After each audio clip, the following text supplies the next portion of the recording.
Bien, mesdames et messieurs, bonjour à toutes et à tous. Je suis heureux, par l'intermédiaire de la presse, de m'adresser une nouvelle fois aux Françaises et aux Français avec quelques mots spontanés au moment où j'ai remis la démission du gouvernement. Être Premier ministre est une tâche difficile, sans doute encore un peu plus difficile en ce moment, mais on ne peut pas être Premier ministre lorsque les conditions ne sont pas remplies. Depuis 3 semaines, pourtant, j'ai tenté de bâtir les conditions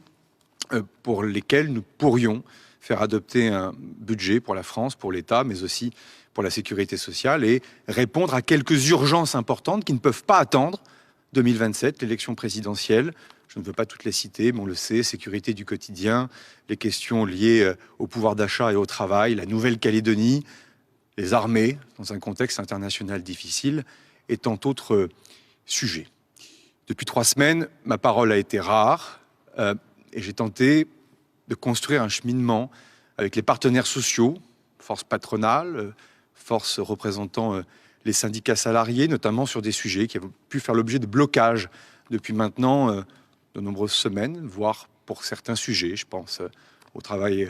aux retraités, pardonnez-moi, à la pénibilité, aux femmes, aux carrières longues, des sujets qui sont parfois bloqués depuis plus de 20 ans et sur lesquels nous étions en train d'avancer sur des solutions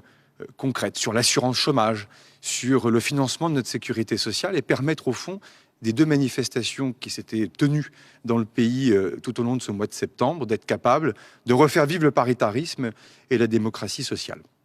Ce temps, je l'ai aussi consacré avec les formations politiques du socle commun pour bâtir une feuille de route, mais aussi évidemment de l'opposition, puisque c'est elle qui décide en grande partie du sort et de l'avenir non seulement du gouvernement, mais aussi du pays à travers l'adoption ou non d'un budget. Ces consultations officielles, parfois plus discrètes,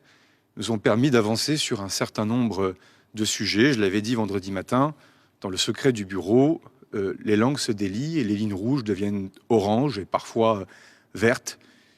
avec parfois, évidemment, quelques lignes qui bougent sur l'assurance chômage, sur la question de la justice fiscale ou encore sur la question des retraites. Avec néanmoins toujours ce sentiment que la ligne se recule à chaque fois que nous avancions, mais de cela aussi, j'y reviendrai dans un instant.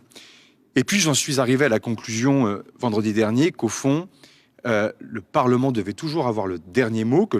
l'article 49, alinéa 3 de la Constitution était un moyen de contraindre sa majorité, dans l'esprit du constituant, notamment de Michel Debré et du général de Gaulle, et que cela ne servait à rien de donner l'impression